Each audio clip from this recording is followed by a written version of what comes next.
morning, Mount Pleasant Dragons. Mr. Auerbach here with your morning announcements, coming at you live. Our adaptive playground ensures that kids with and without disabilities have access to play on playground equipment.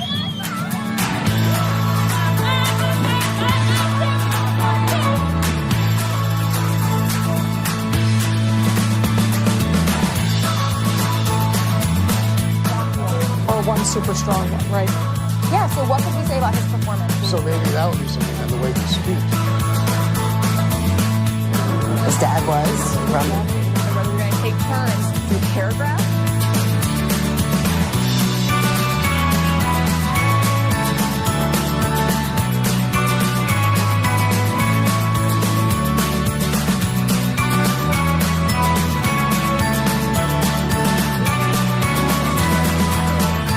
The engineering students have done an amazing job of visualizing how to make things that really help people with disabilities create art and express themselves.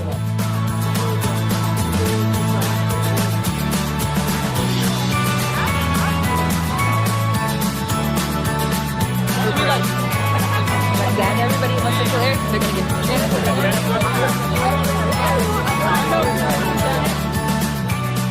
like putting on a coat. Oh! Hip hip! Hip hip! Hip hip!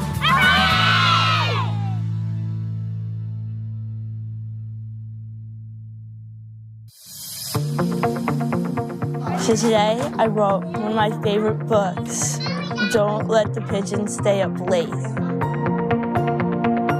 Right on the baby skirt. There you go. 1 and 2 and 3 and breathe. 1 and 2 and 3 and breathe.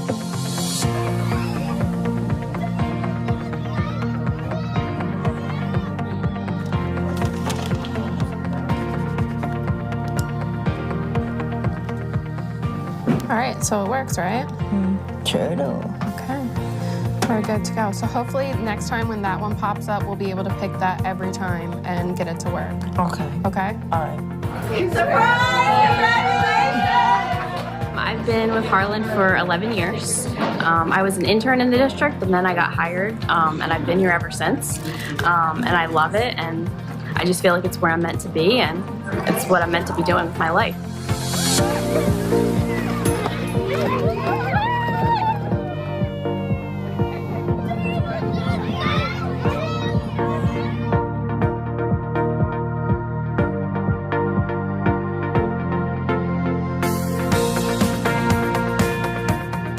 Say you want to be a nurse, that's your goal. Or you want to be a doctor, or you just want to be in healthcare in some sort of form. And this is like your ladder, right? You're starting somewhere. I don't say foot in the door, I say this is your stepping stone to where you want to go. Aquarius, but you don't know about the stars yet. What you know about is the moon. Which are at the daytime or nighttime?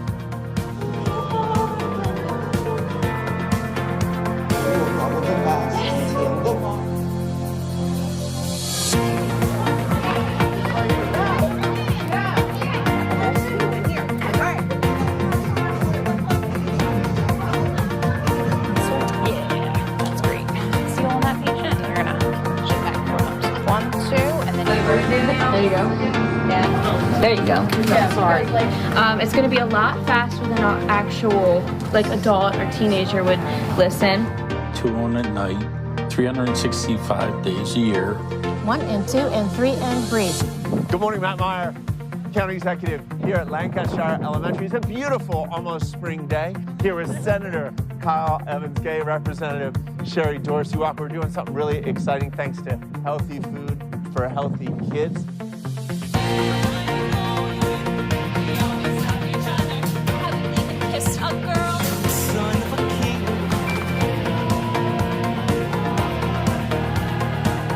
So what happens now? Seriously, things did not go well back there.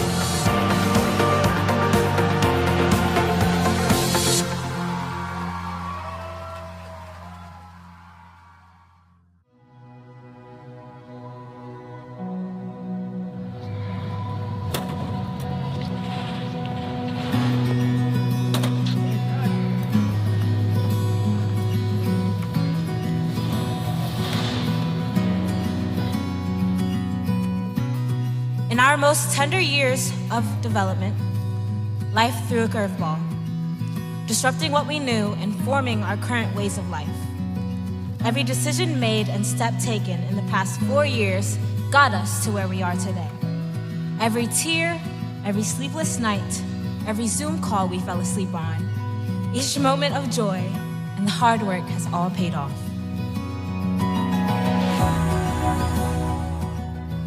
We are a collection of passionate individuals with unique backgrounds and interests. We are the National Honor Societies, the Black Student Union, the Gay Straight Alliance, the Asian American Club. We are mentors and student council advocates speaking up for a better Concord. Together, we have demonstrated the power of collaboration, inclusivity, and empathy. We have proven that we can make the most of any situation, that we can find joy amidst chaos, and that there is not one reason to doubt us. Whether we knew it or not, our time at Mount has been defined by the We Are acronym: accountable, respectful, and engaged. These are not mere words. They are principles that have shaped and prepared us to make a positive impact on our local and global communities. When I reflect upon my educational journey within the Brandywine School District, I'm overwhelmed with a sense of appreciation for the many teachers who have led us to be here. These individuals have not only shared their knowledge with us, but they have also become true sources of inspiration and role models in our lives. Their influence has extended far beyond the confines of the classroom, instilling in us values like responsibility and integrity that will guide us for years to come. Thank you for your unyielding commitment to our growth, for believing in us when we sometimes doubted ourselves, and for being the extraordinary educators that you are.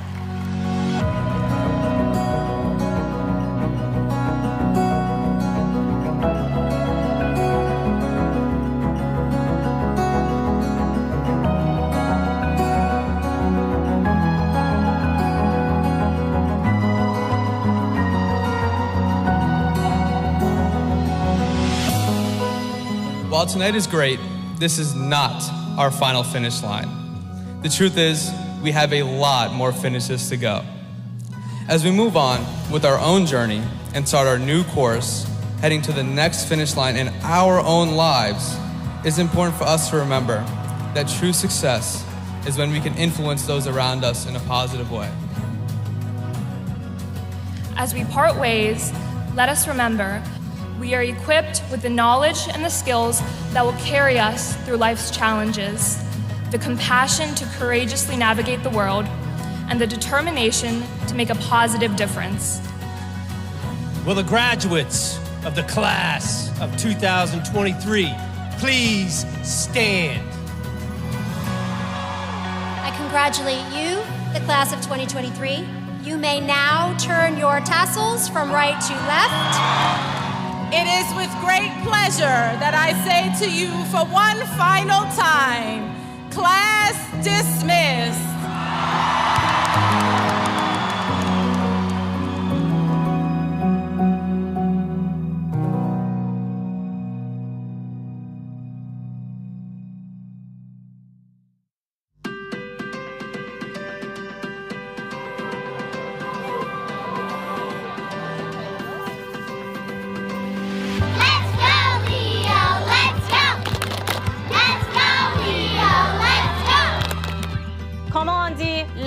En anglais. How do we say that in English? Star. Ça c'est très bien. Star. There's the bus! We're gonna go see Miss Anna and Miss Marguerite. So what do you think? Higher or Yeah, higher. Good. Good job, Lucy.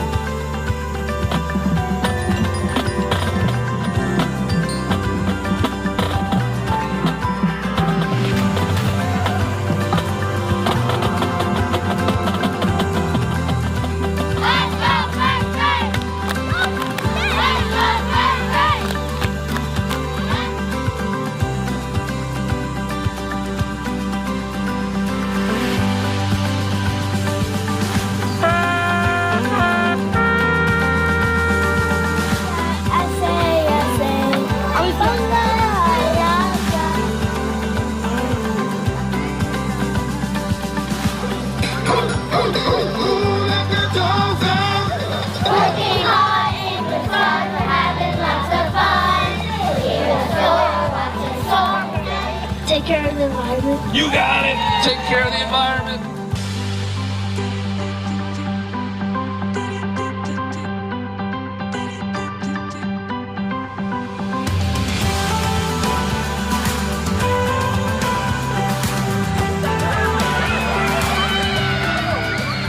How are you going to work responsibly in the classroom? Help people when they need help.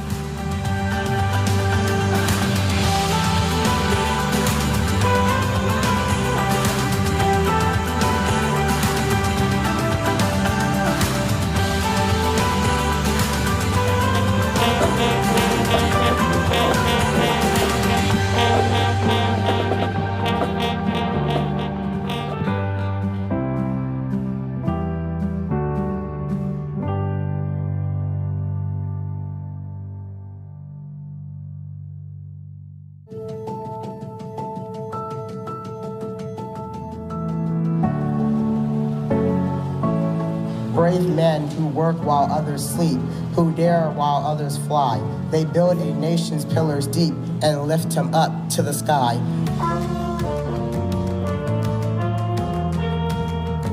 And have a small glimpse into sacrifices these fine men and women have given to the United States of America. Thank you to all the veterans in the world that have fought for our country. Proud to be an American, where at least I know I'm free. And I won't forget all those who died, who gave that right to me, and I proudly stand.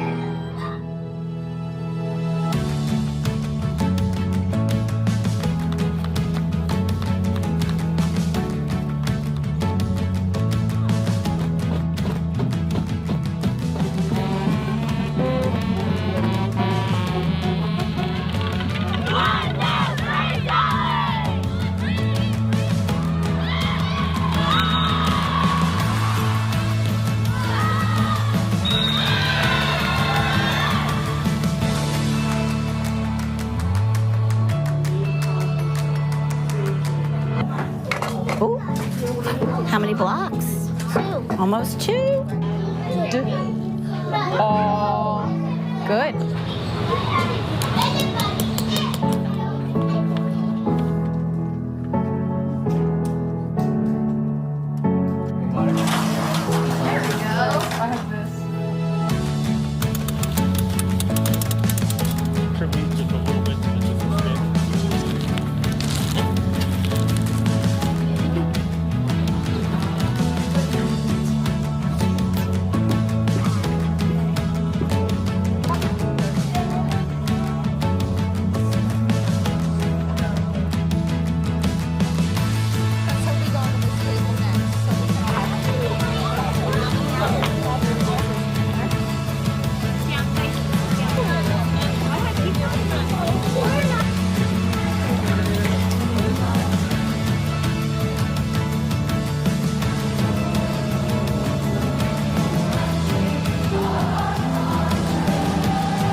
Some daily tasks that seem easy present unexpected challenges for the millions of Americans with independent living disabilities. Go ahead, give us a hit. Devices like the one shown here, called power links, allow those with physical disabilities to control appliances with an assistive switch. However, these can be cost prohibitive for those who need them most. Cost is huge in special ed, right? Everything is so expensive. When you have a person with disabilities, everything, the markup on every product is massive. Last year, we took on the challenge of developing affordable alternatives to this technology. While we succeeded in creating effective devices that performed well in real-world environments, their labor-intensive designs limited their large-scale impact. This year, we sought to create a device that would be easier to manufacture at an even lower cost. By designing a printed circuit board, we could get hundreds of vital parts assembled quickly and easily for less than $5 a piece. To create a robust enclosure for the Assistive Appliance Control Unit, or AACU, we turned to leftover PVC remnants from construction sites. By upcycling this frequently discarded material, We are helping to decrease the 7 billion pounds of it that enter landfills yearly in the US. With that in mind, we drew out some ideas focused on a small and easily assembled form factor. 3D modeling was key in ensuring the components fit just right.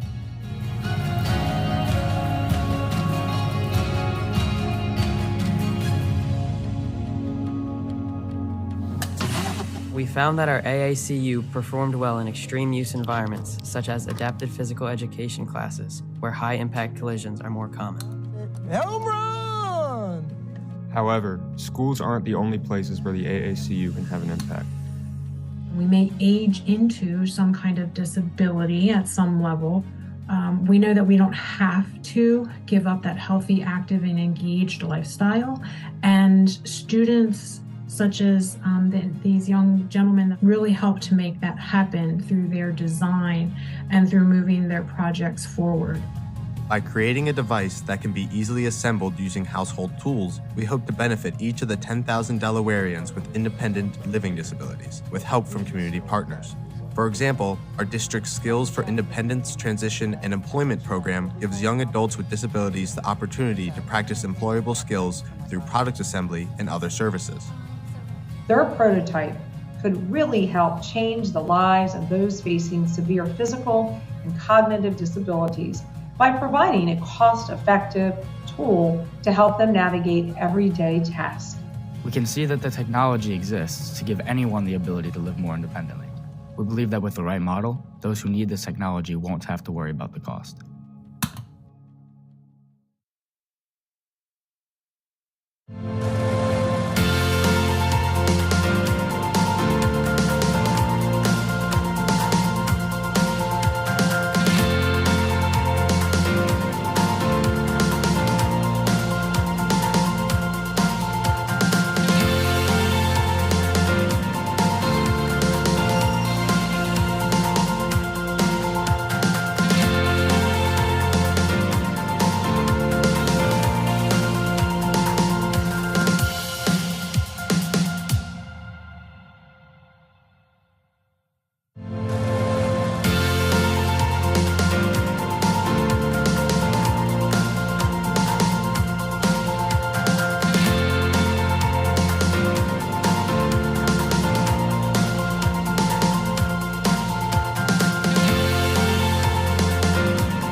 Good morning and welcome. My name is Lincoln Holler. I'm superintendent of the Brandywine School District.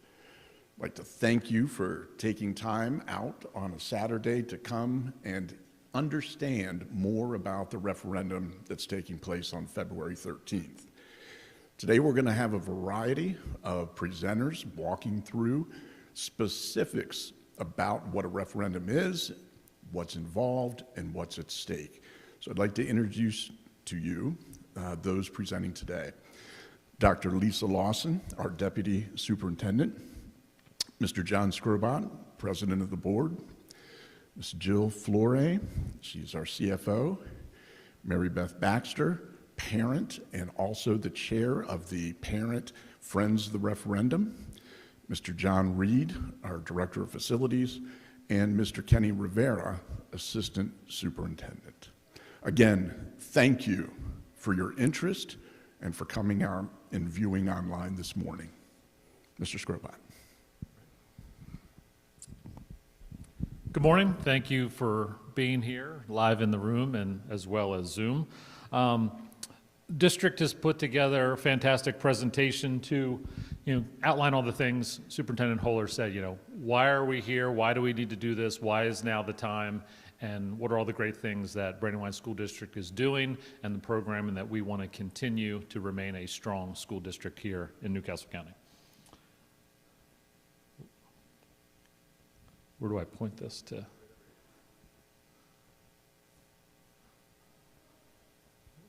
Okay. So kind of first we want to give everyone a background as to what is a referendum and what does it cover. Typically there are two pieces to a referendum that school districts ask. One is an operational piece and one is a capital piece. Capital is typically one of our larger projects, a new building, a major renovation. We're not doing any of that this time. That's not what we're asking for. We are strictly asking for the operational piece.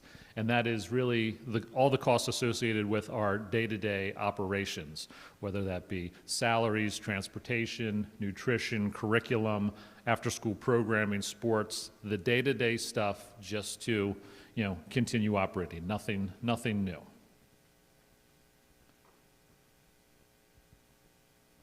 So when we talk about what is in our operating costs, what is the day-to-day expenses, we want to kind of, give you the scope of what we do.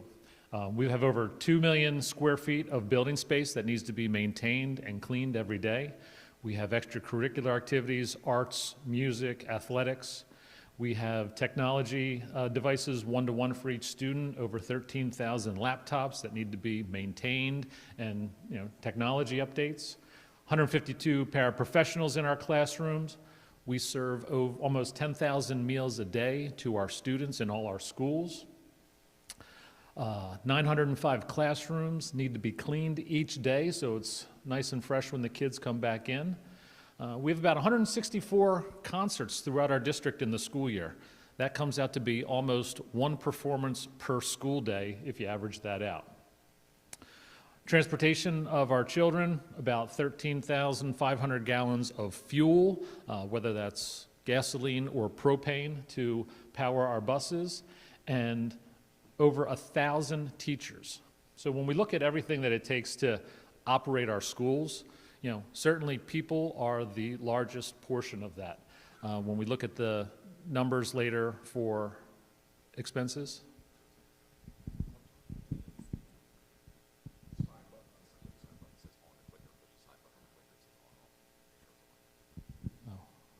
was it not? Oh, you were clicking it through for me? Oh, thank you. Sorry about that. So we are a people business. Students in our classroom, that's who we're educating, and we need high qualified teachers to do that. So when we look at the finances later in the program here, 80% of our expenses is our people and teachers in our buildings. So we're going to get into some slides here, and to me, I talk about it every meeting that we've been at through the last month to share. I've lived in this district my whole life. I was a student K through 12. My mother was a principal at Mount Pleasant Elementary. My children have gone to the Brandywine School District and are currently in the Brandywine School District. And I've always supported our referendums because I believe in what public schools do. But until this year, I've really, this slide that we're going to go through the next couple minutes really break it down to help me understand more, visualize how this works and why it works. So we've got a basic graph here, costs over time, and we've got our expenditure lines. If we did nothing else, didn't add anything new, over time, expenses go up. Utility costs go up, salaries go up as teachers advance on the state scale with years of service and getting further education, they go up. So if we do nothing else, expenses go up. We look at a referendum is held. It's just the way it is in the state of Delaware. Schools go out to the public to support them in increasing their revenue, but we have a starting point. We have a starting point, and that sets our revenue based on our county taxes. And that line stays the same until we have a referendum. So there's your starting point, and when we ask for a referendum, it creates a little bit of a surplus to help us operate over time. As we move through the years, we cross the point where our revenue meets our expenditures, and we start to operate in a deficit, spending down the surplus that we had in the beginning. And typically at that time, that's the trigger for a new referendum. So when we go out to referendum, people think that, we just decide that we're asking for money or we need it for some unexplained reason. But really, there's never a good time to go out to a referendum. We as a district don't like this any more than the taxpayers do, but unfortunately it's the way Delaware is designed. So with this kind of example here, once you get to that deficit, you have a referendum, you create the surplus again, and the whole cycle repeats itself. So when we first came out in 2016, we kind of told the public that, look, we will guarantee this for 3 years and hope to stretch it longer if we can. So that was 2016 we thought would get us through 2019. So we're now into 2024. So how did we not have a referendum in 2019? There's a couple things that the district has done and some other external factors that helped us stretch that money. The first, and I think the most important piece, is our fiscal stewardship as a district. How have we stretched a dollar? How have we, tried to push that line out? And that's a big part of that is creating a culture within our district where we encourage our staff and employees to find grants and money out there that want to support the initiatives that we're doing as a district. And we've gotten over $16 million, $17 million worth of grants in that time that have gone towards programming and curriculum. And of course, we had COVID that the federal government had given money, which was called ESSER funds, and that helped stretch us out a little bit too. So that passed where we targeted on 2019, and that pushed us out to 2024. So we had a little bit more of a surplus over that time, spent down into 2019 to 2024, and here we are today with another referendum that's needed. Go back. So I'm going to turn it over to our Assistant Superintendent, Mr. Rivera, to talk about, kind of what we've done since 2016.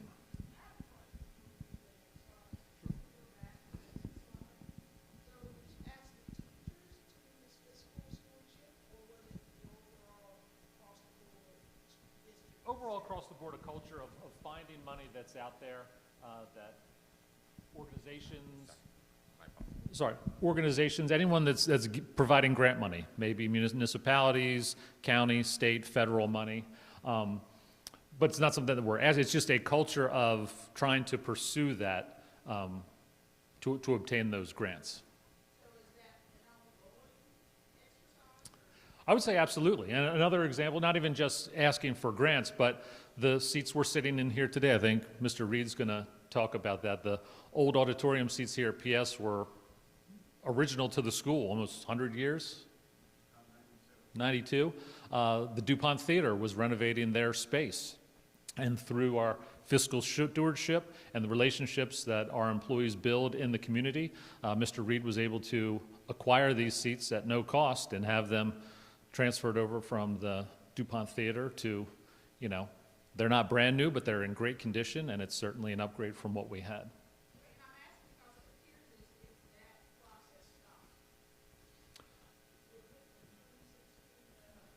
No, so I guess just because the space on the chart, if we expanded that out to another cycle, we would hope to see more of that. And you know, with any referendum, we target 3 years, but we would hope to stretch that further through our fiscal stewardship.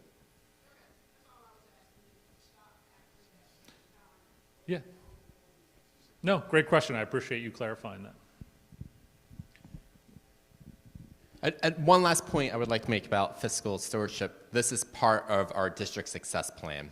The fourth goal under the operation is that this is a key facet and very important part of what we do as a district.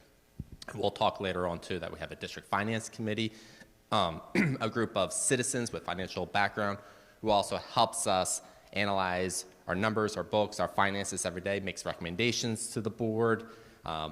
This is something that is extremely important to us, that as a parent and as a taxpayer in this district, that we are ensuring that we're being good stewards of our taxpayers' money and that we are seeking opportunities, like President Skrobot said, to find monies out there to help support the initiatives, the vision, the mission of this district. And we do this all the time.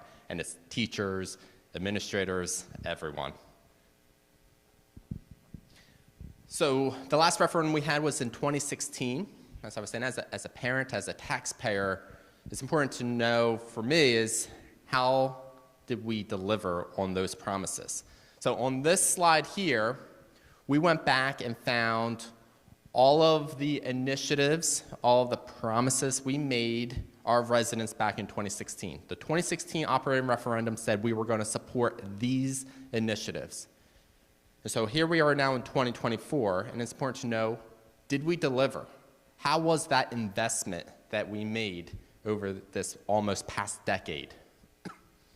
We're going to look at just a few examples here, but I stand up here today proud to say that our district worked with our community and our teachers and our students and have delivered very well on these initiatives. First, academic performance. We typically say them for the end, but it is a small audience, so maybe we'll save them, because a lot of times what we see is the questions are answered on the next slide.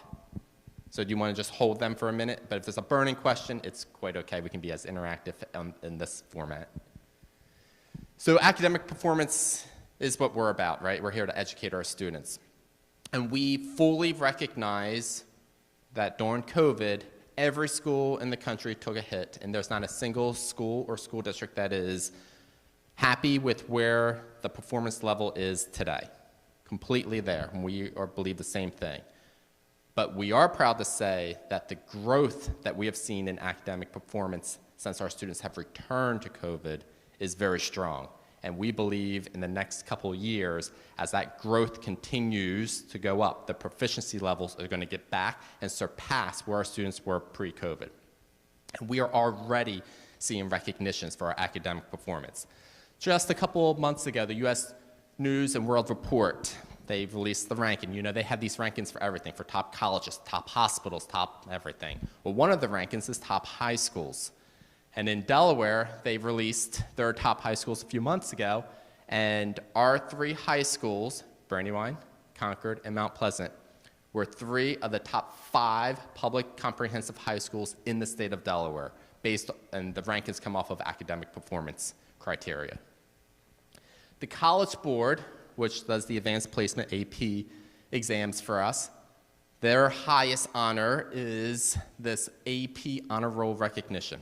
Brandywine High School was just awarded that last month. Only 6 or 7 schools in the state of Delaware earned that recognition, and one of ours did. Every year, we get students from the 3 high schools who are National Merit Scholars. These are students who are in the top 1% on their SAT scores or PSAT scores. And students who are on the US Physics Olympiad team. Absolutely incredible.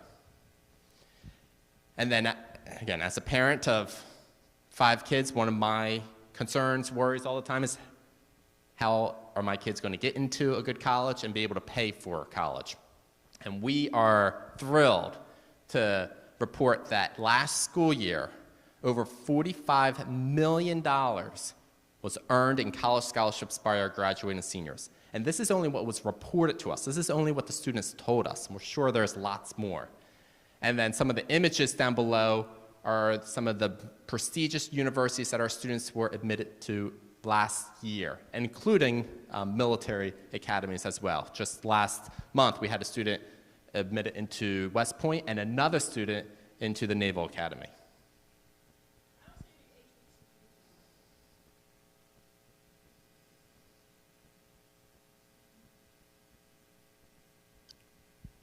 This list needs to be updated. That's an excellent observation. Thank you for sharing that. High school pathways. Oh, so one of the promises we made back in 2016 was updating our pathways. We made a commitment to adding high-wage pathways where our students will be able to graduate from our high schools and be able to enter a career that would be of high interest and high wage.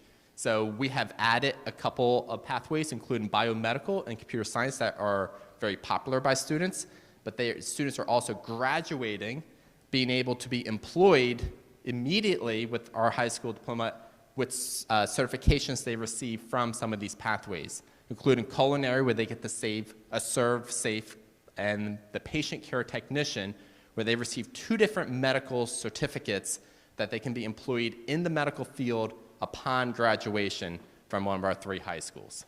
I'm going to talk more about that right here, because the other commitment we made to our community was dual enrollment. Students have always been able to take an AP exam or an IB exam and receive college credit, but what we started was dual enrollment programs as well.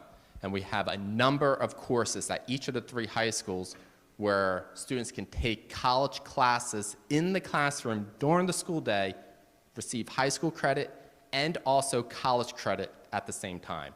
And we're showing you one of the examples. This is the only one where actually the students leave during the school day. The district provides transportation to the students to go to Del Tech, and in the patient care technician, the students go and they receive medical training in their junior and senior years of high school. And they do this at Del Tech. They work with medical experts, and then they graduate and they have 2 certificates and they can be employed in high-wage jobs immediately. Or other students have decided to continue to go into college, into nursing fields or medical degrees as well.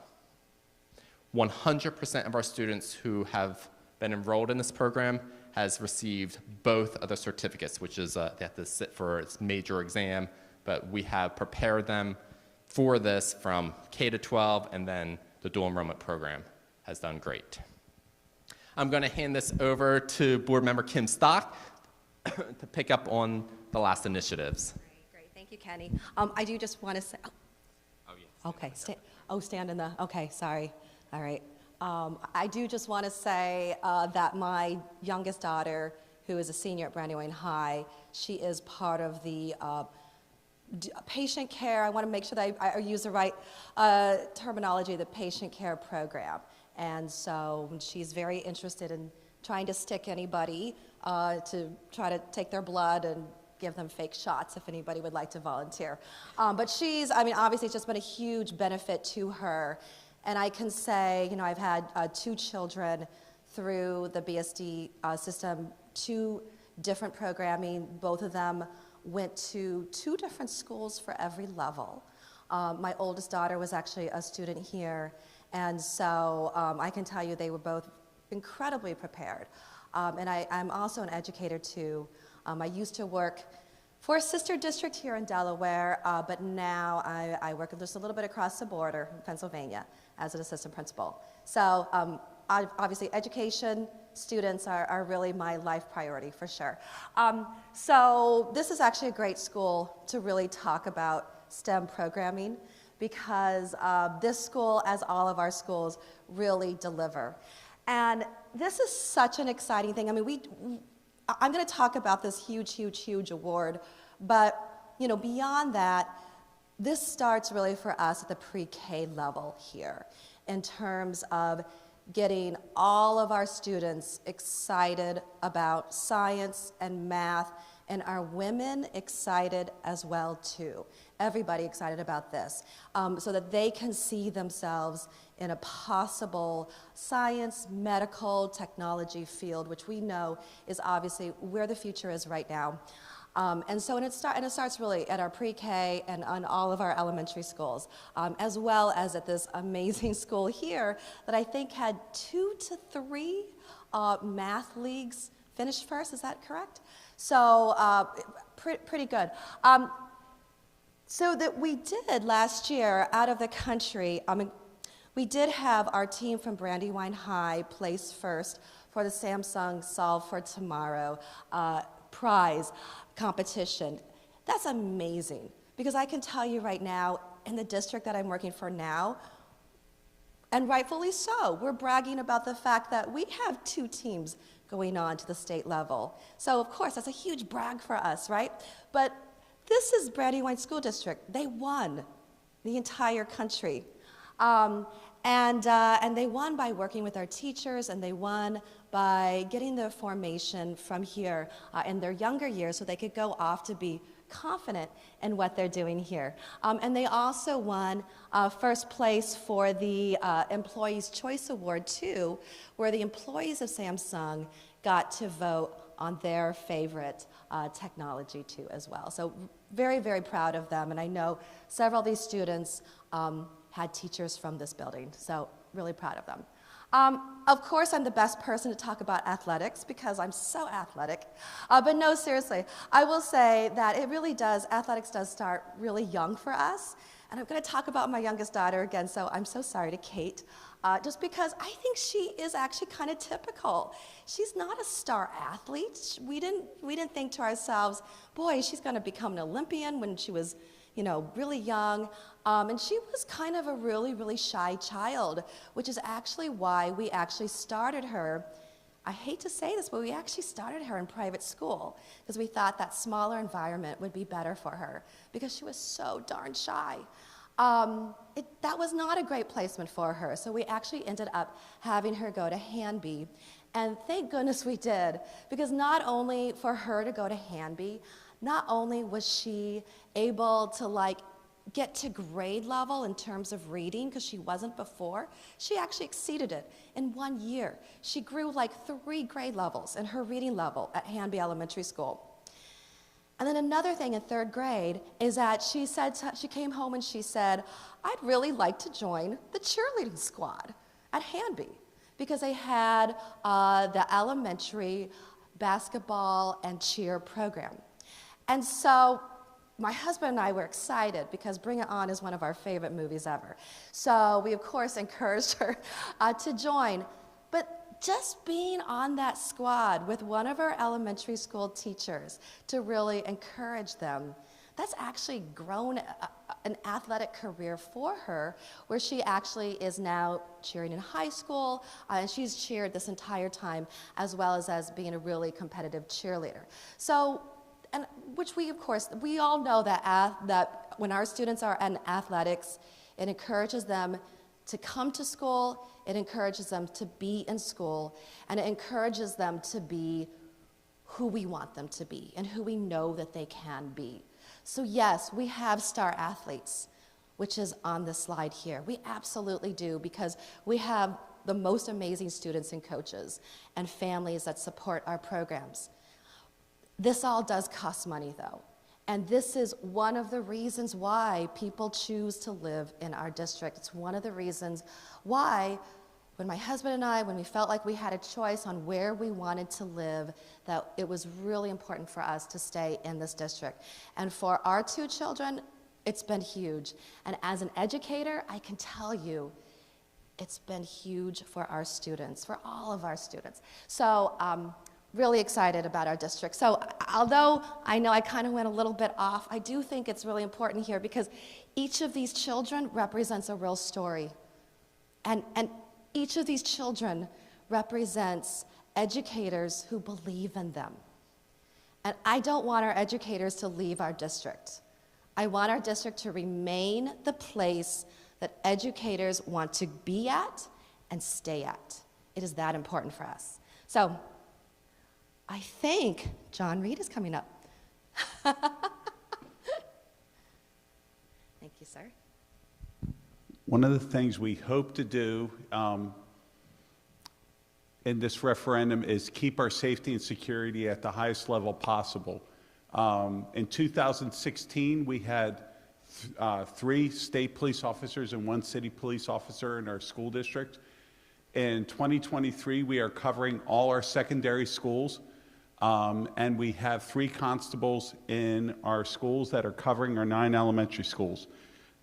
One of the initiatives we are looking for is if when we pass the referendum, is to increase our constable in our and coverage in our elementary schools. This is key for safety and security. Talking about delivering on promises that we made to the public and fiscal stewardship. Carcroft Elementary was a building built in 1955. It's a beautiful building. It's part of the community. We are a district that doesn't go in and just tear down a building that is working great, but we also didn't go above and beyond.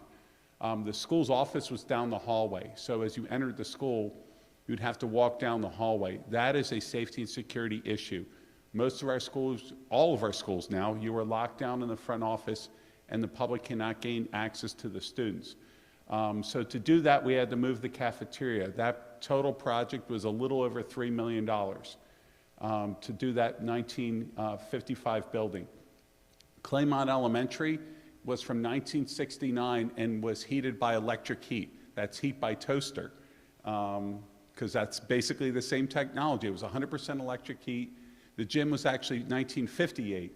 We totally renovated Claymont, and to do the kitchen, all the lines are underground. So we actually brought a backhoe into the building, took the floor out, put it all back, and got it done before school started. Thank goodness, otherwise I would not be working here. So it got done over the summer. Brandywine High School, the consultant said Brandywine High School needed $19 million to renovate it. Looked through the numbers, they had their calculation on the roof wrong, the calculation of the windows wrong, went through their estimate, and instead of asking for $19 million, we asked for $14 million. And we pulled off a terrific project at Brandywine High School. Now I know this may sound boring and it's not HDTV, but there's different ways to do projects, and a lot of people hire construction managers. They take 14%. So you're spending money on consultants and not on sticks and bricks. We managed this ourselves. We were the GC. That saved the district $1.6 million. That $1.6 million went into the project. So we told the public what we would deliver. We actually delivered more. The classroom renovations were not part of it. We did replace flooring. We did do ADA doors. And we did do a little bit more to the cafeteria because the kids deserve better. Kids have a long day in the classroom, and in the cafeteria, they ought to be able to, sit down in the cafeteria instead of sitting at 24 kids per table. Their tables at seat 4. It's amazing how the volume goes down. So instead of taking, our cues for design there are very much like what they see in the malls and everything else, and it made a terrific impact for the students. And who is next? Thank you.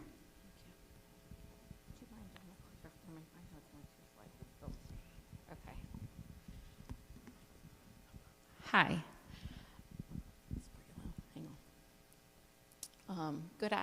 Good morning. My name is Mary Beth Baxter, and I am a proud BSD parent. I have a 10th grader at Concord, and I have a 5th grader at Carcroft Elementary. So when Mr. Scrope talks about or Mr. Reed talks about the improvements at Carcroft, I am here to say, without a doubt, I saw the improvements change. And did a nice, fabulous job. But before I continue and move on to this real quick, because this is near and dear to my heart, I want to explain to everybody why is it that I'm here today. So yes, I'm a parent, but we need to travel back to 1989. So picture big poofy hair, perm, wild pants, everything like that. and I'm new to middle school. And I get to meet new friends at the after-school basketball program there. And I really got to come, blossom, get out of my shell. I met new friends. I wasn't at home on TV. I didn't ride the bus, go straight home. I also got lots of exercise. So one of the reasons, so what quickly happened is, like, at that time they were going for referendum, and this was red clay. And everybody kept saying, the referendum is gonna pass, it's gonna pass. Don't worry. Everybody will be able to play, all the sports, everything will be able. I'm here to tell you that the referendum didn't pass, and my newfound friends, everything, and program, after school program, it got cut. And I'm gonna tell you, and I'm trying, I won't get emotional, but it hurt. It hurt desperately. Why did everybody in the community not want us to do that? So moving back, and then I'll bring you back up to speed for our current after-school programs. So I am, as a parent, absolutely amazed of the amount of after-school programs that happen within this district. We have the elementary basketball league, we have chess, we have robotics. I mean, Carcroft just came, they had 2 teams, placed second, and we all get to go and compete against other schools. This, to me, is a phenomenal opportunity, because you gotta think that these kids, even as young as 3rd and 4th grade, they're staying after school, they are meeting new friends, they're participating, they're into stuff, and they're not going straight home and and just sitting, watching TV, getting on TikTok, what have you. So I think it's really important that we keep these programs going. So please don't let that, I really don't want that to happen. All right, next slide. All right, and then I really want to, I'm really excited that I get to talk about is the Disney's Frozen musical program. So Mount Pleasant High School was the one high school out of the entire state of Delaware that was selected to be able to get the rights to it and to be able to perform it. I have to give a shout out to Chris Turner, he was the director for it, who was able to really bring this to life. Those kids put their heart and soul into such an amazing program. If you ever get a chance in the near future, I'm sure all of the high schools are going to be doing a program soon. You really should go out. It's a lot of fun. I mean, I know the tickets are not that expensive, but really, truly amazing. I don't doubt, and I would put my money on it, that the kids that were in that will go on to do greater things in college and on the arts. All right, I also want to talk about our amazing Brandywine bots and Rex robots. I was just talking briefly about that. You can take a look up here and see that all of the Delmarva champions, and we even had world champions.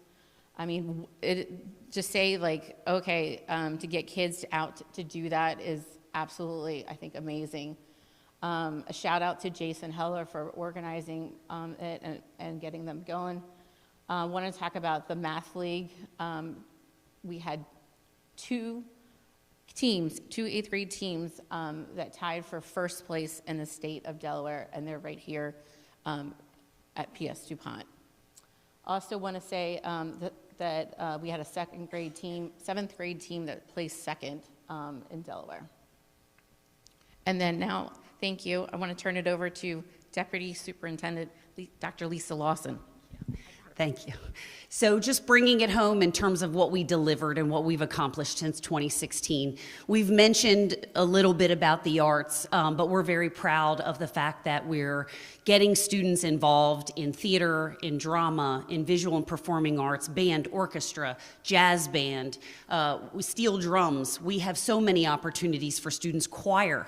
Not only have we won an award for 5 consecutive years for Best Communities in Music Education, million, but our students are surpassing students that you would think shouldn't be. In other words, we have a visual and performing arts school in Newcastle County that it is just for students who are interested in the visual and performing arts.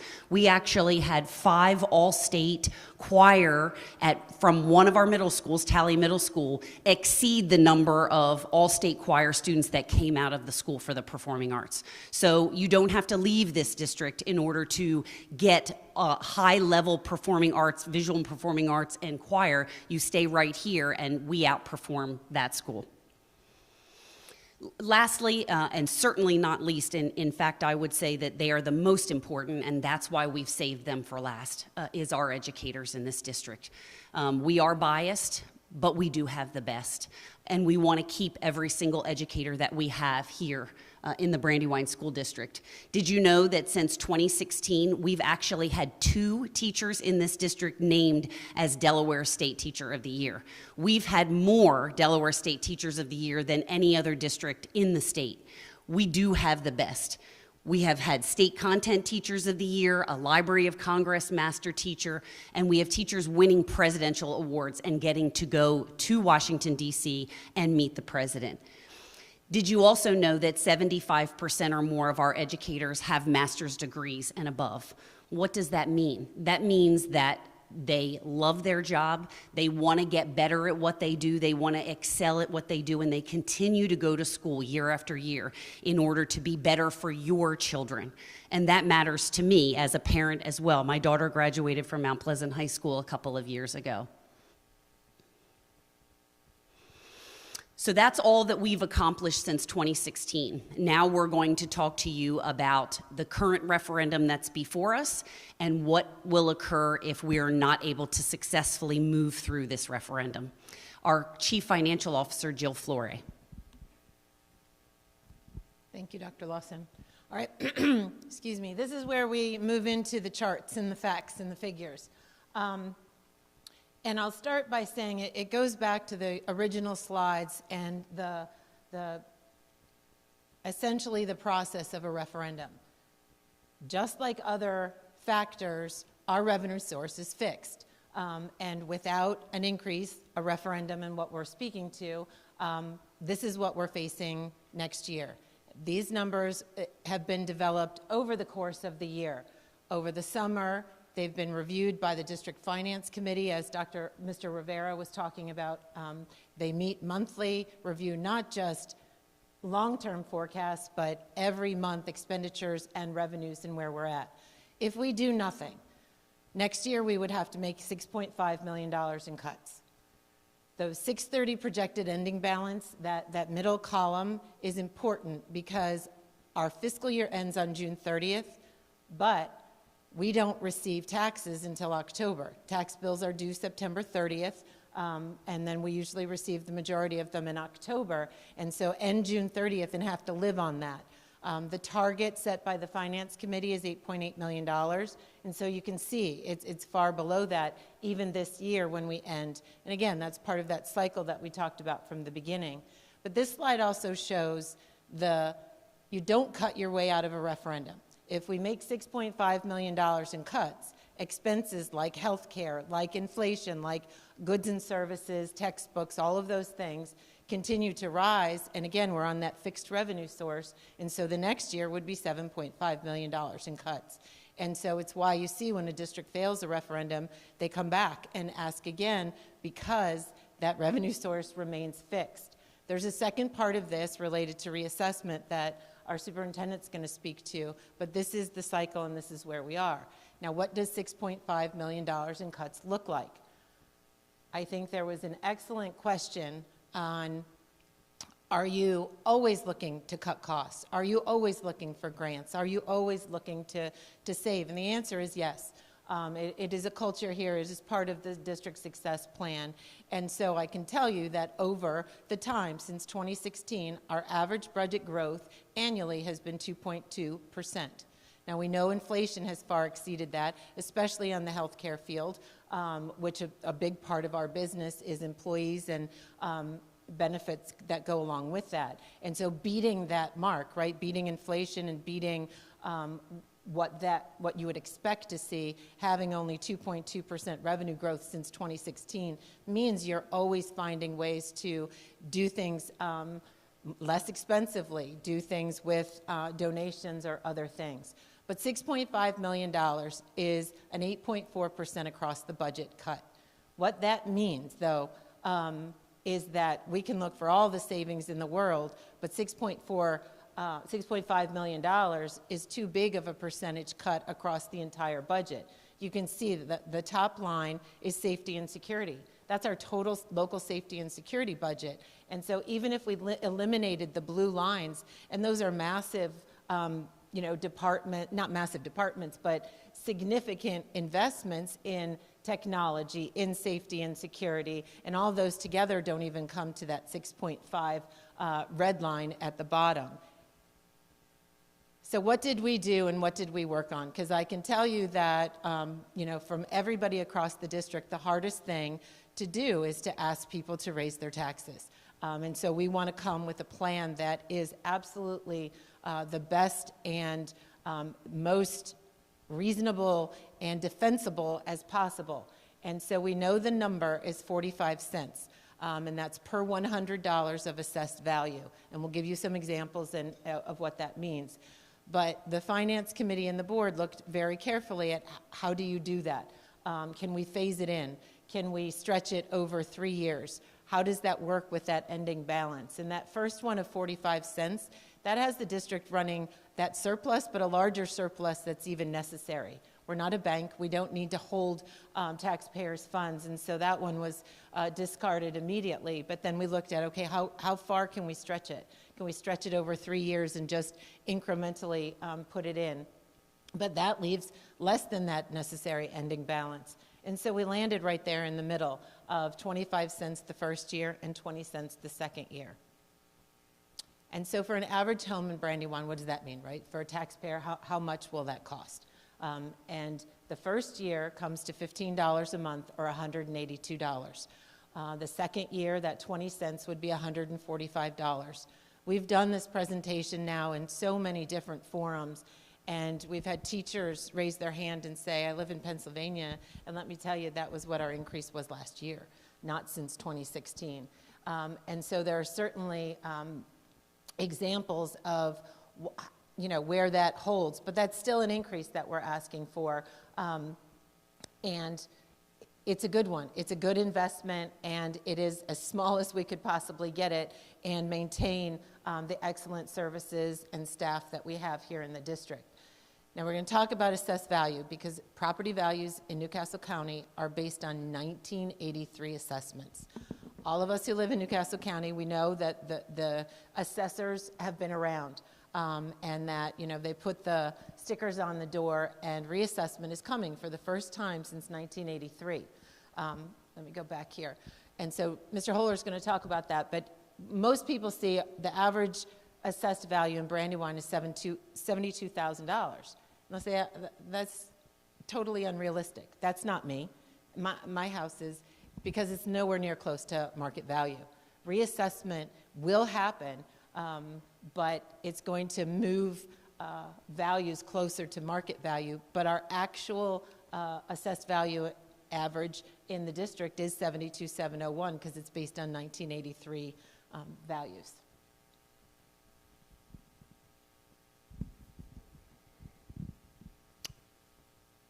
So there is a lot of confusion out in the community. We've heard it online. We've had phone calls come into district office. We've received emails about the reassessment and how that will play into the referendum.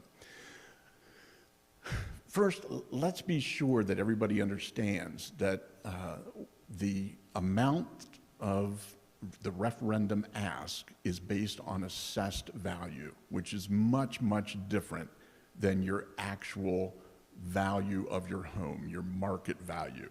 And as an example, here's a house that was for sale just down the road from district office.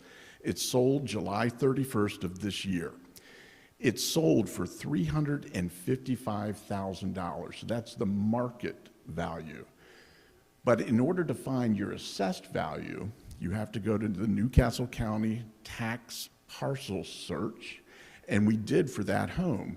And you can see that it has an assessed value of $60,100. So for this property, the 25 cents the first year, 20 cents the second year, would be $12.52 in year one, and an additional $10.02 per month for year two. Big point to remember that market value is not the same as assessed value. So how does the county's reassessment plan impact the referendum? The answer is it doesn't. Why can't the district hold off until the reassessment process is done? Because our needs are current. There's no way to delay any further. We've exercised great fiscal stewardship. We haven't come back to our taxpayers since 2016. So we're living on a revenue source established almost a decade ago. The law requires that the district takes in the same amount of taxes after reassessment that it did before reassessment. So this little chart kind of walks through that. Our local revenue right now is determined this way. All the homes, big, little, brick, vinyl siding, location, all different, but they all have a tax rate. And that's what determines the amount of revenue that the district gets.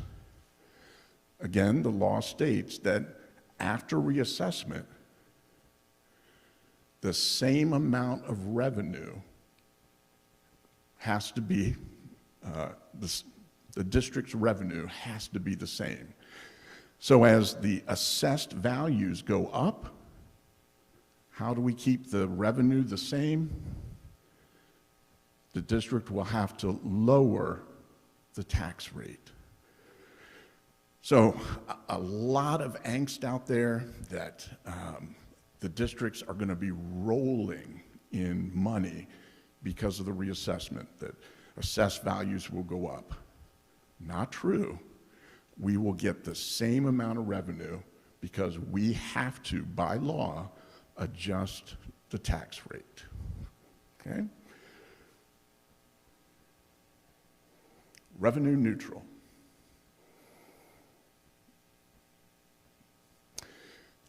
Our vote is scheduled for February 13th. Please mark your calendars. Please help us get the news out.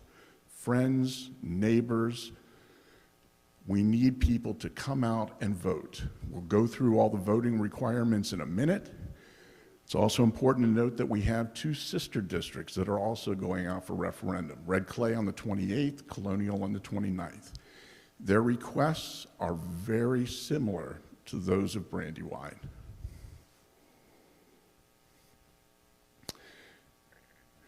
Again, thank you for joining. You got to watch us give a slideshow, help explain what a referendum is. But we need your help in getting that message out. And a lot of people don't understand what a referendum is. We want to share a video that we have online that you can refer them to help them understand. Let's take a peek. On February 13th, 2024, the Brandywine School District will be asking voters in our community to support an operating referendum. This referendum is absolutely critical to continuing to meet the needs of our students, and it is important to be aware of what is at stake. If the referendum fails to pass, we face $6.5 million in cuts across our district, which will impact every aspect of the school day and the educational experience of over 10,400 students, from class sizes to instructional materials, staff and programs, to athletics, clubs, activities, and more. In the state of Delaware, school districts are required by law to get voters' approval to increase property taxes, known as a referendum. Brandywine last held a referendum in 2016, with the commitment it would last for 3 years. Property assessments have not been updated since 1983, so local district funding has not increased since the last referendum in 2016.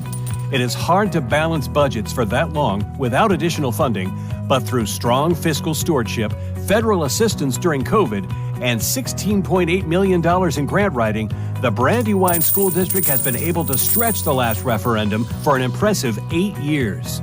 Brandywine School District has a long-standing district finance committee made up of community representatives along with members of the school board who monitor and provide oversight of district finances. In early September, this committee unanimously determined a referendum of 45 cents is needed in order to continue supporting our 16 schools. The school board agreed and voted unanimously to proceed with bringing the request to voters. In order to minimize the impact on Brandywine taxpayers, the request is to phase in this increase over 2 years, with 25 cents July 1st, 2024 and 20 cents July 1st, 2025. Based on the average assessed property value in the Brandywine School District, the increases would also phase in for $15.15 a month in the first year and $12.12 a month in the second year. Property reassessment is currently underway in Newcastle County for the first time in 40 years. While reassessment will update assessed values closer to market value, when completed in 2026, reassessment will not increase tax collections for the Brandywine School District because the district is required by law to reduce the tax rate to remain revenue neutral. Even though local district funding has not increased since 2016, inflation and the cost to maintain our essential programs, staff, and instructional support has increased considerably. This funding request focuses on maintaining critical programs and services for students and classrooms. Successfully passing on February 13th will allow the Brandywine School District to continue attracting and retaining high-quality educators, maintain the safety and security of our 16 campuses, repair and replace student computers and interactive classroom technology, continue the upkeep of our 16 buildings and grounds, covering 2.2 million square feet and 400 acres across the district, and continue the outstanding instructional and extracurricular programming offered throughout the Brandywine School District. Thank you for taking the time to understand why this upcoming vote is so important for our students and schools. We hope you will join us in supporting the Brandywine School District referendum on February 13th.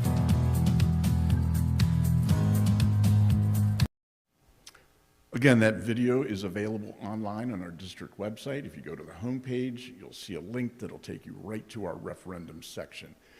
I do have to point out that that video was produced by a Concord graduate, Andrew Berger, and actually narrated by a current staff member. I also want to take time this morning to show you one additional quick video that sums up what's at stake. And that video was produced by our very own Mick Austin here at the front table.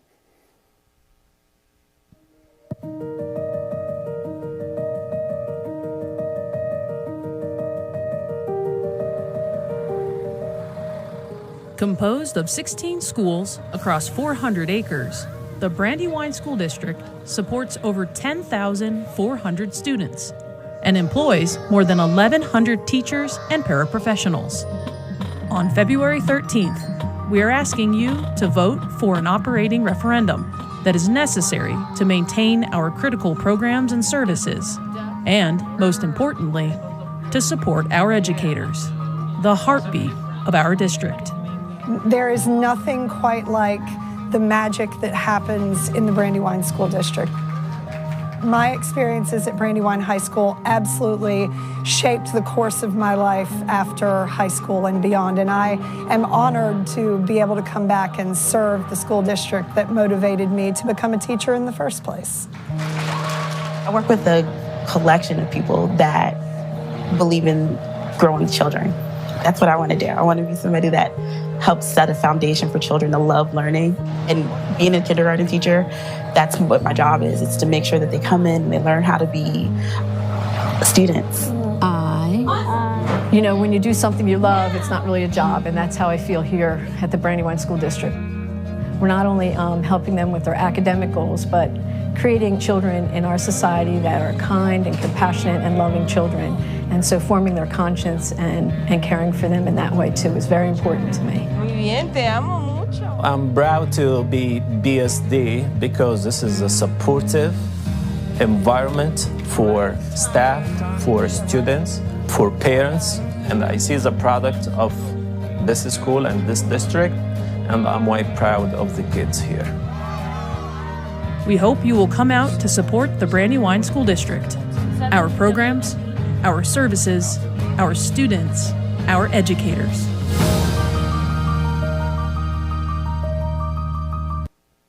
So again, we ask you to point those who have questions to those videos.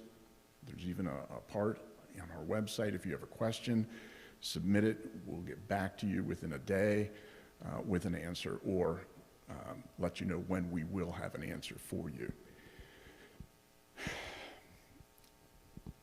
While that video showed us what's at stake,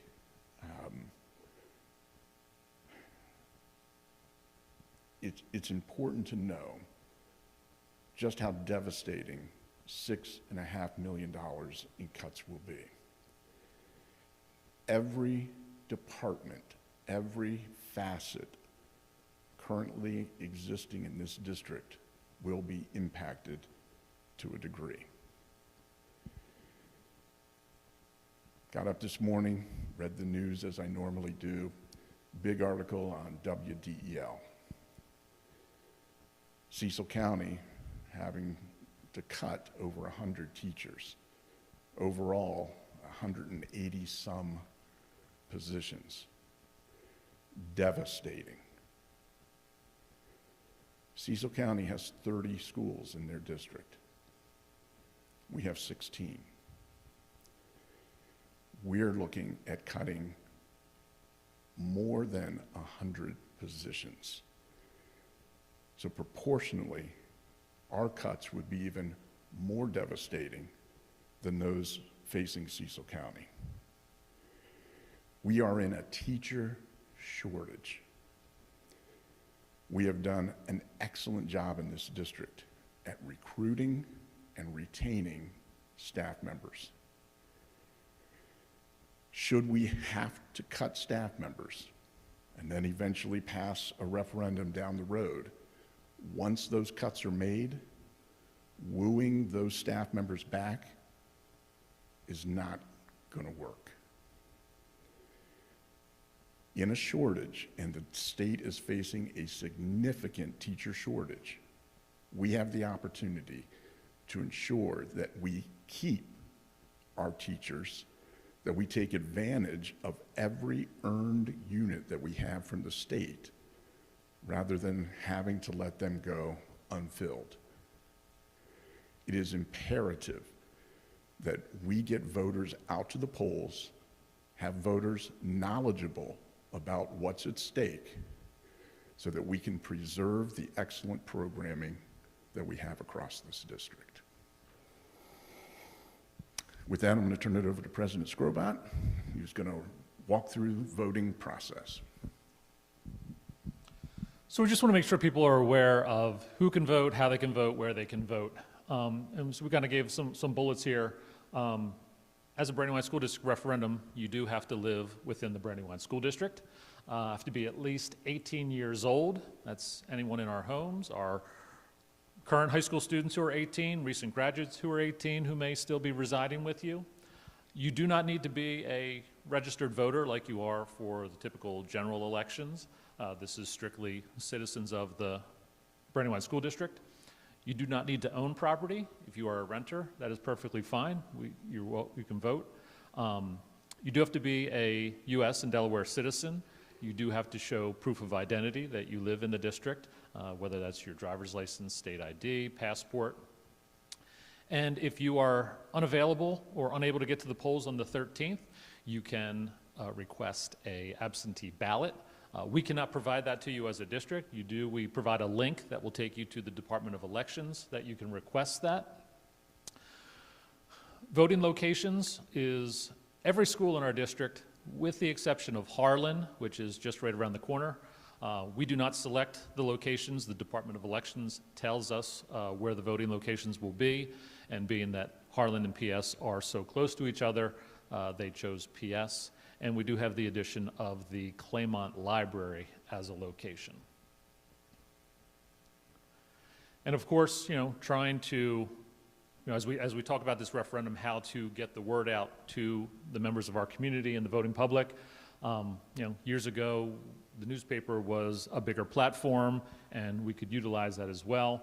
But we're asking people to come to our district website. We have all the information that's been laid out tonight, all of our slides, all of our videos. And as mentioned, Ms. Baxter is chairing our Friends of the Brandywine Referendum via Facebook. We're posting messages on Instagram, all our district social media pages. Definitely recommend you to check that out. Stay informed on the information. Share it with your friends, family, neighbors. And I do like to close with some final comments. We covered a lot of information tonight, and like I said earlier, I'm a product of the Brandywine School District. I choose to send my kids to the Brandywine School District. I believe in the mission of public education and what it does.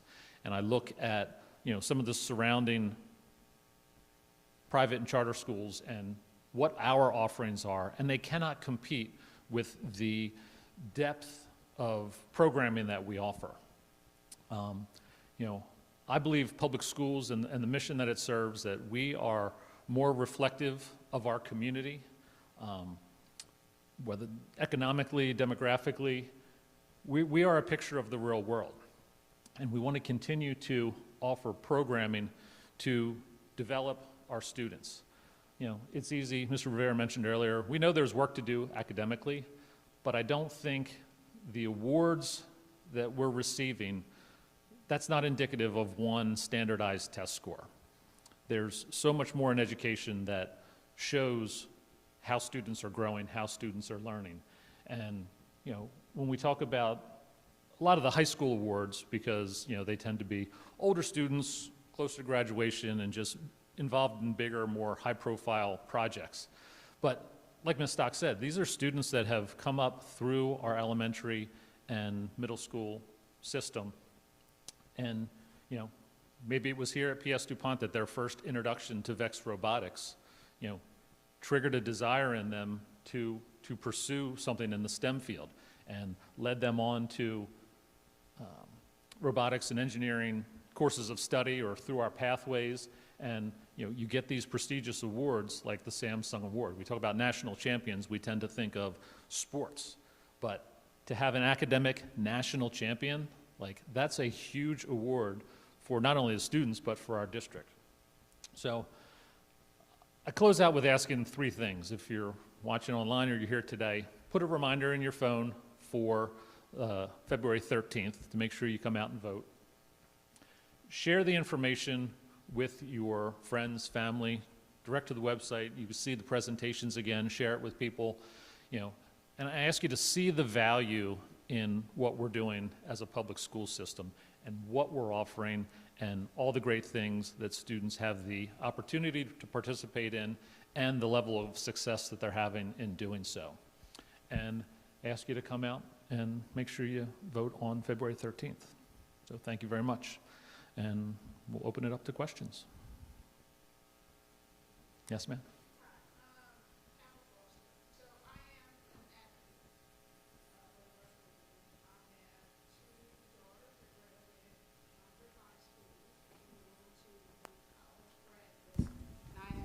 Grandsons at Carcroft, so I'm here for it. Appreciate that. First of all, and second of all, I did go online to request a yard sign, so I don't know what the process is post that. Oh, okay, perfect. So that's all I had to say.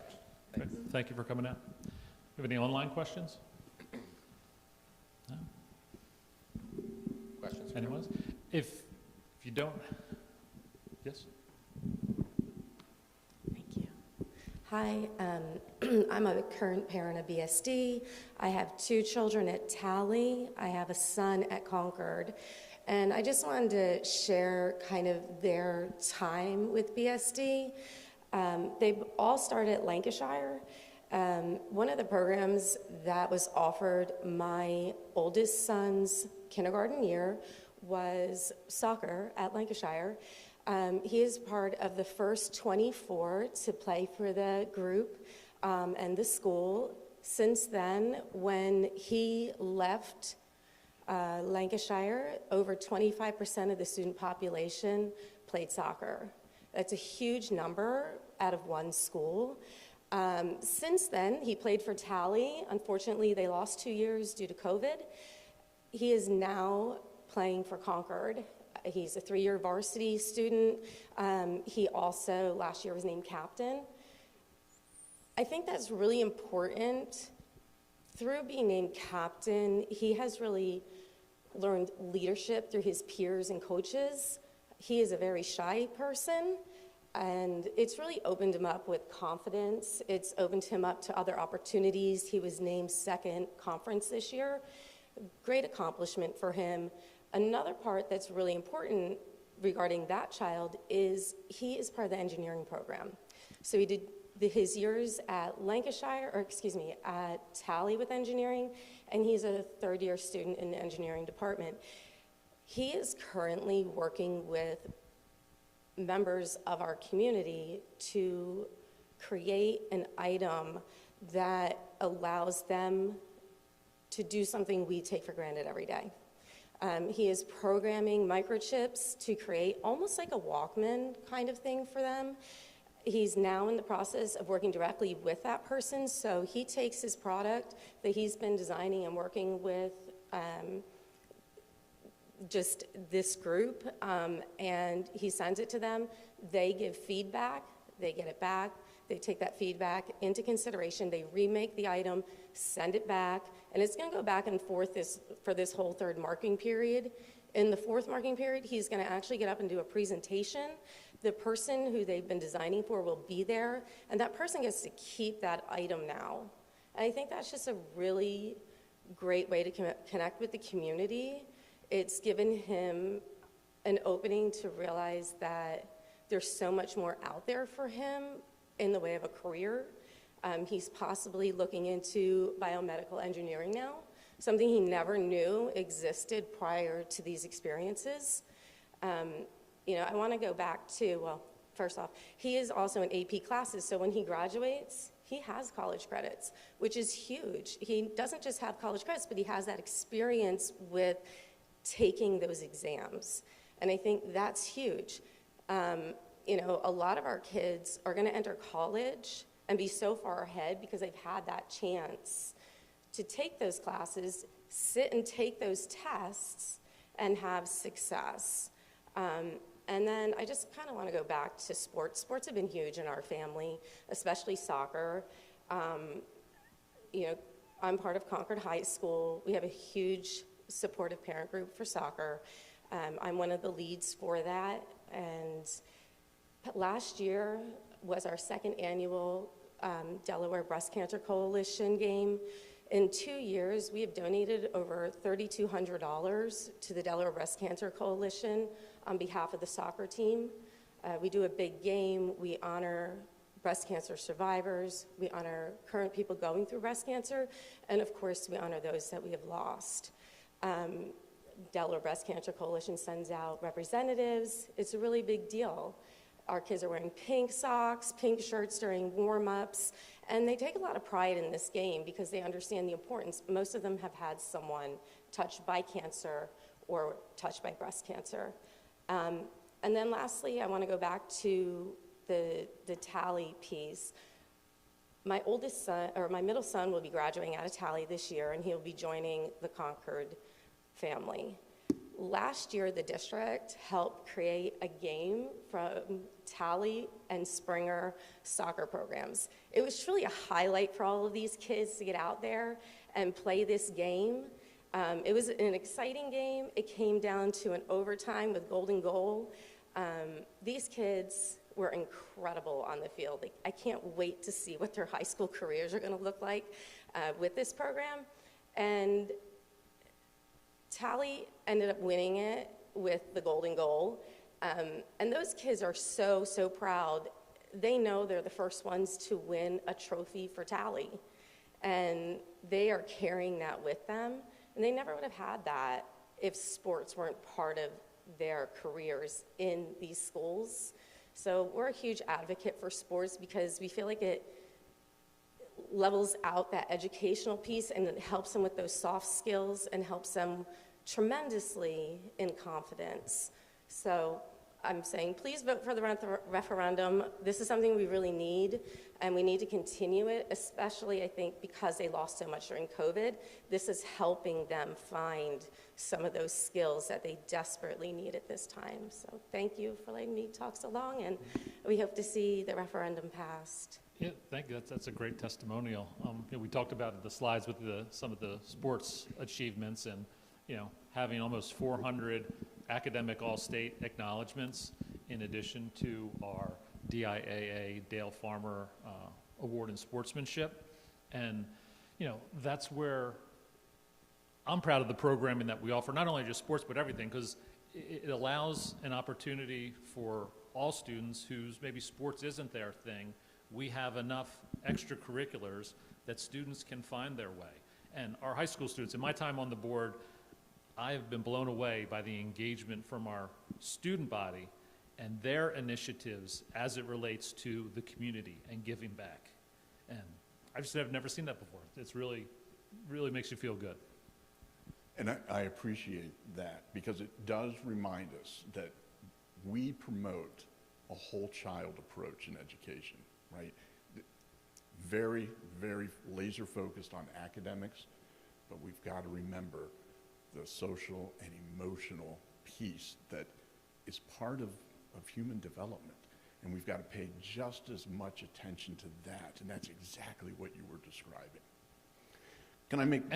And the soft skills that you talk about. The kids don't even know they're learning it, but through their peers and through the interaction, they emerge as leaders. They take on new roles. They get uncomfortable and try new things. And it's just all of what we want to continue doing. And this vote is about, do you believe in the mission of public schools? Do you believe in their ability to build stronger communities? And will you support that on the 13th? So just a final thought as we close out. You've heard our plea. And some of you in the audience, you might be wondering, boy, such a small group. Why is that? I think it's important for you to know that we're doing anywhere from 3 to 4 of these presentations a night to every civic association, agency, group, community organization that will have us, and we've been actively reaching out. It's important that we get in front of our whole community and help them understand what a referendum is and what's at stake. And I have to applaud the efforts of the team that you saw presenting today, as well as a few who couldn't make it today, because they're the ones going out doing all of these presentations. And our board to be as involved in those presentations as they are speaks volumes to their commitment, their belief in the district, and their vision of what's yet to come. Dr. Lawson, Mr. Rivera, and I have had many conversations. When not just one board member shows up for a community presentation, and this is every night of the week, but we're getting 2 and sometimes 3 board members at those presentations. Just, it tells you how vested these individuals, who are volunteers, by the way, are in the success of our schools, in the success of our community. Thank you for your time this morning. Come out on February 13th, support our schools. Thank you.